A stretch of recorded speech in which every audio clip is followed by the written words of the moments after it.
Ya, tahun 2021 ini seperti yang kita tahu bahwa memang terjadi perubahan yang dinamis juga.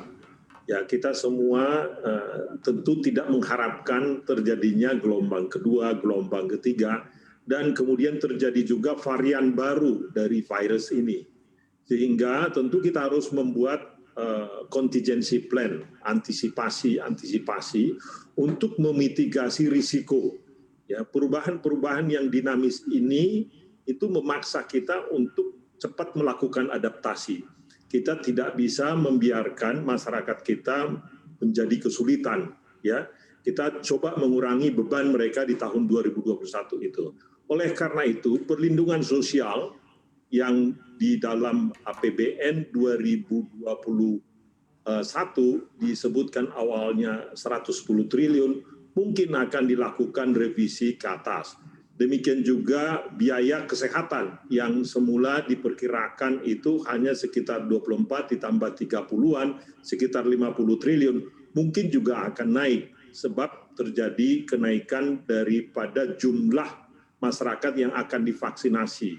Seperti yang kita tahu, Presiden sudah menyatakan bahwa kita akan memberikan gratis ya vaksinasi terhadap sekitar 182 juta penduduk Indonesia. Jadi ini perubahan-perubahan yang dilakukan oleh kebijakan oleh pemimpin kita. Kita harus juga tentu menyesuaikan dengan anggarannya. Jadi anggaran yang semula sudah disiapkan untuk itu berarti harus ditambah. Demikian juga program-program untuk kita lihat untuk mengatasi perkembangan yang saya katakan barusan, yaitu perkembangan virus yang terjadi secara mengejutkan. Ternyata di berbagai negara terjadi gelombang kedua, gelombang ketiga.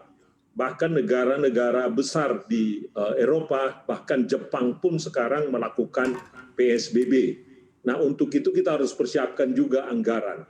Itu yang kami sebutkan tadi, yang sebelumnya sudah dibuat anggaran di tahun 2020 di RAPBN tahun 2021, maka sekarang mungkin kita akan melakukan revisi kembali di awal ini, termasuk kita melakukan realokasi pembiayaan dan anggaran itu supaya bisa lebih menolong kelompok-kelompok rentan masyarakat yang kami sebutkan tadi. Oke Pak, ini kemungkinan besar anggarannya akan lebih besar dari 372,3 triliun ya Pak. Seberapa besar tambahannya? Dan kemudian dari realisasi yang tahun 2020 kan ada sisanya sekitar 100-an triliun ya nih Pak, 118 triliun kalau nggak salah. Nah, ini akan seperti apa Pak pemanfaatannya? Nah, perlu diketahui bahwa tidak semua disebutkan sisa yang tahun 2020 itu. Karena insentif pajak. Jadi itu bukan belanja, Pak. Ya, tidak belanja itu. Jadi yang sebelumnya disebutkan insentif usaha 120 triliun itu bukan belanja. Artinya kalau orang tidak memakai itu adalah bagian daripada insentif pajak. Ya. Jadi tapi kesehatan memang ada yang akan kita bawa ke tahun 2021. Jadi sekitar 30-an triliun dari sisa yang tahun 2020 untuk kesehatan kita bawa ke tahun 2021, di mana kita akan pakai itu sepenuhnya untuk pembelian vaksin. Jangan lupa install aplikasi CNBC Indonesia di App Store maupun di Play Store untuk mendapatkan informasi dan perkembangan terkini dari berita-berita ekonomi dan bisnis.